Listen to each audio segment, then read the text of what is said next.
still going to push the envelope. He's still going to look for the knockout if he can get it, but do it responsibly. Do it behind good technique. That's why he's the fighter he is. Not just because he's a puncher, not just because he's got fast hands, because he's solid in every area a fighter needs to be solid. Yeah, this second half of this fight really heated up. This became a really fun fight to watch, and a lot of the viewers, including Matt and Evolution Cafe, they're saying rematch incoming. That this warrants a rematch. I would not be surprised, obviously, if we got the rematch next. It was a good enough fight, and you would think that maybe, Nakatani is 5 years younger. Maybe he improves from this fight, and he's able to turn the tables.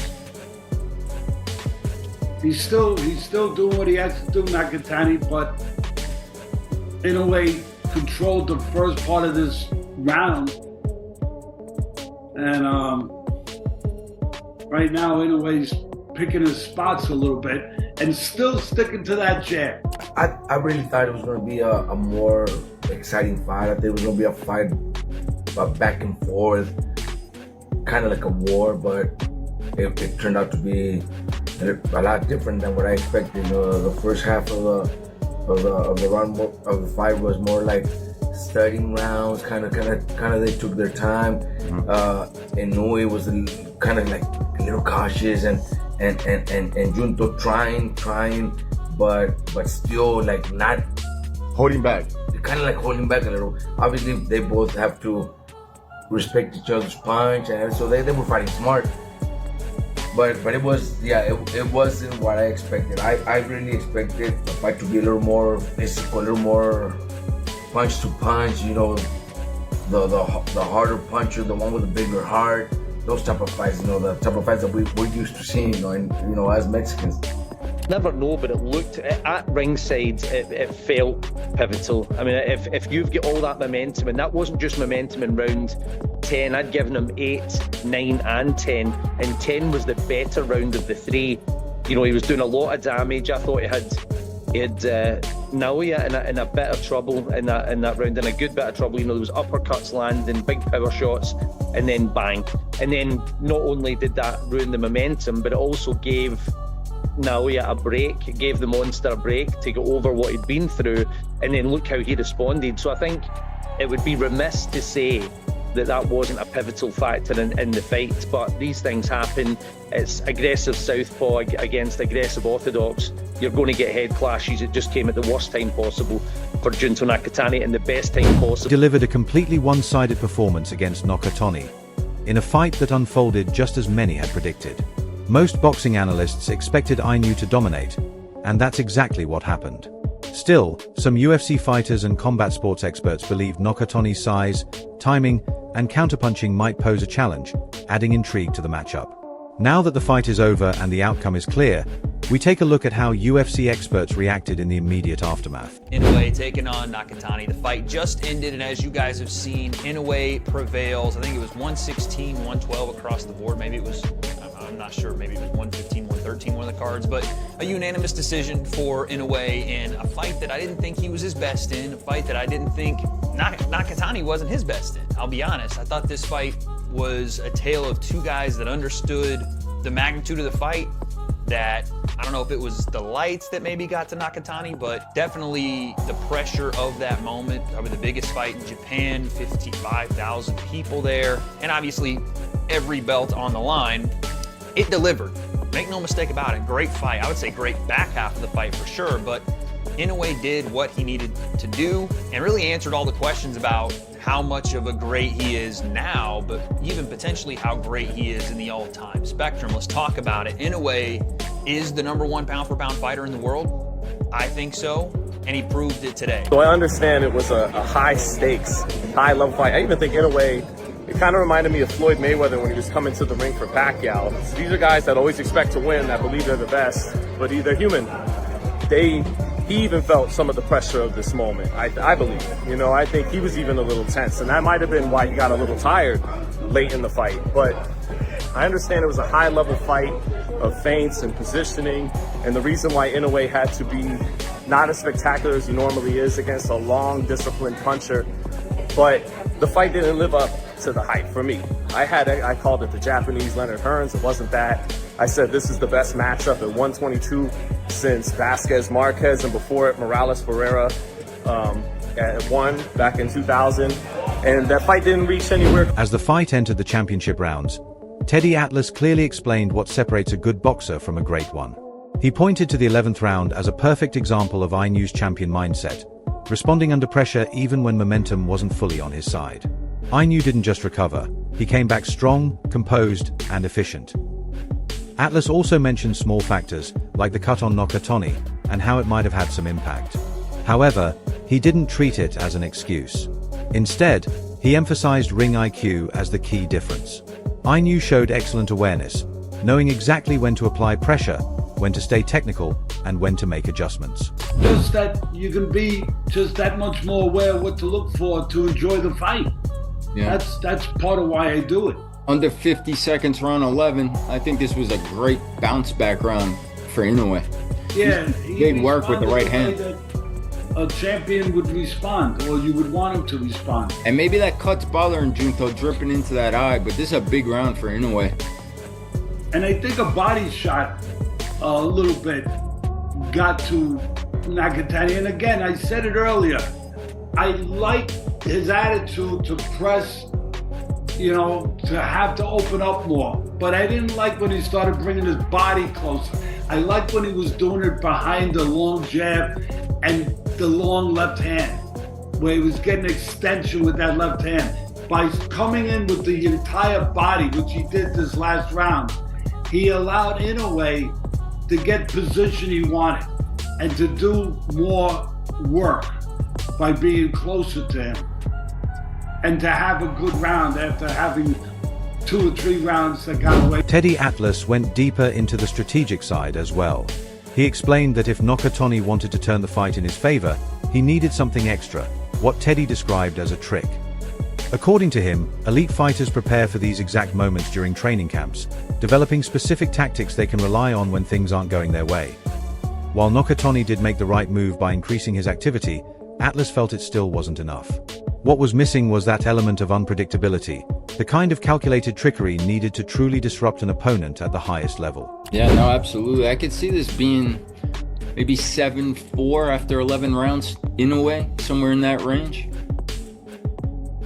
I mean, I think now you're at the point where you got to go for the knockout. If you want to do it smart, you want to do it with a trick. If I got to this place with a fighter, I would go to one of my tricks that we worked on in camp. I always want to have a few tricks, a few invisible punches, so to speak, to pull rapid out of the hat. Where maybe you go low with a punch. You throw a punch to the body, and then you go to do it again. You bend low and you throw it high.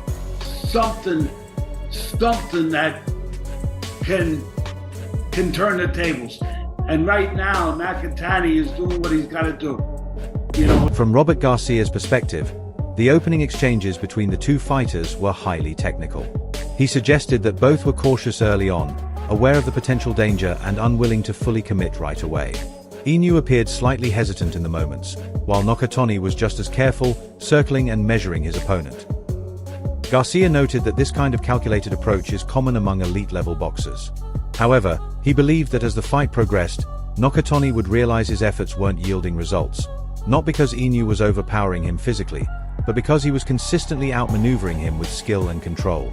I really expected the fight to be a little more physical, a little more punch to punch, the harder puncher, the one with the bigger heart, those type of fights, the type of fights that we're used to seeing, as Mexicans. But Inoue, he's always had those dominant performances, but lately, he's been getting dropped. He's still winning, but he's facing adversity. Do you think that's taking maybe some steam off him being pound for pound, or how do you look at that? Well, look, I think it's many years also, man. He's like 32, if I'm not mistaken. too many years of hard training, camps, diets, sparring sessions. It takes a lot out. Fighters, people don't realize that and don't see that fighters get tired, man. Boxing is a fucking tough sport. It's a brutal sport. So you see once in a while those guys like Canelo who have it all, and they want to continue making more. They want more and they want more. Unlike others, Robert Garcia focused on the long-term impact a fight like this can have on a boxer, both physically and mentally. He explained that these effects don't just fade after one night. They can shape the course of a fighter's entire career. He also highlighted how long Inoue has been competing at the highest level, consistently facing top opponents, enduring grueling training camps, intense sparring sessions, and the constant pressure that comes with being a pound-for-pound star. According to Garcia, while that kind of lifestyle helps build greatness, it also gradually takes a toll on the body and mind. Over time, it can reduce a fighter's explosiveness and make them more cautious in the ring, even if their technical skill remains just as sharp. Guys like that are very, very few. You can't, mostly everybody's thinking, fuck, I can't wait, a couple more fights, I'll retire. Canelo wants to fight till he's 40 now. He wants to continue making money. You know what I mean? So that's very few. You could only say Canelo's one of them, and I don't even know who else could be like that. But Inoue has made a lot of money, has done great fights, undisputed in 2 divisions, champion in 4, if I'm not mistaken. So it's been a few years, a while, for him being dominant. Pound for pound also brings a lot of pressure to you. So I think all that, but is he still a great fucking fighter? Hell yeah, still dangerous, still the best pound for pound fighter. Yes, because he's taking those challenges. I put him at number 1 right now because of the challenges that he's winning. As explained by Wade Plemons, Inoue controlled the early rounds by dictating the pace with sharp jabs, feints, and body shots, giving him an early advantage on the scorecards. Nakatani, on the other hand, was slow to initiate offense, relying mostly on isolated counterpunches. For Plemons, this fight once again proved Inoue's elite status. He even suggested Inoue could be the top pound-for-pound boxer in the world. What stood out most was his ability to win convincingly, even on a night that wasn't his absolute best. While Nakatani showed effort in the later rounds, it simply wasn't enough to turn the tide. Sean Zeidel offered a different angle, breaking the fight down in phases. He pointed out that the bout looked very different from expectations, with Inoue fighting more patiently than usual, at times holding back due to the threat posed by Junto Nakatani. Nakatani's size, reach, and discipline kept the early rounds focused on feints and positioning rather than action. However, as the fight progressed, Inoue made key adjustments. Even when he appeared slightly fatigued, he responded at the right moments, especially in the championship rounds, where he regained control and secured a clear victory. According to Liam Goff, the second half of the fight saw Nakatani finally raise his intensity. He became more aggressive and found success, particularly between rounds 8 and 10. The issue, however, was consistency. He couldn't maintain that pace. Goff believed that if Nakatani had shown that same urgency earlier, the scorecards might have told a different story. He also highlighted key moments like the clash of heads and Inoue's strong 11th round, which he viewed as in sealing the fight. Even though Nakatani finished well, it wasn't enough to close the gap, and Goff stood by an 8-4 scoreline. Tom Gray focused on the cautious nature of the early rounds, particularly from Nakatani. Both fighters were studying each other, engaging in tactical reconnaissance rather than taking risks. While this approach made sense technically, Gray admitted it may not have been exciting for casual viewers.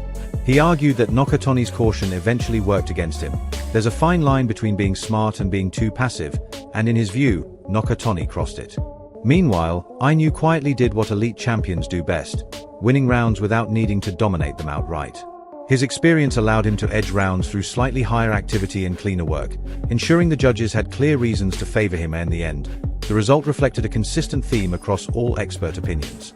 From a measured start to a composed finish, Inoue once again proved his class at the highest level. Nakatani had his moments, especially when he increased the pressure, but he couldn't sustain it long enough to make a lasting impact. It was a clash between two top-tier fighters, but Inoue ultimately stood out as the better man on the night. Now the bigger question remains, what's next for both fighters? And from your perspective, was Inoue simply too good for Nakatani?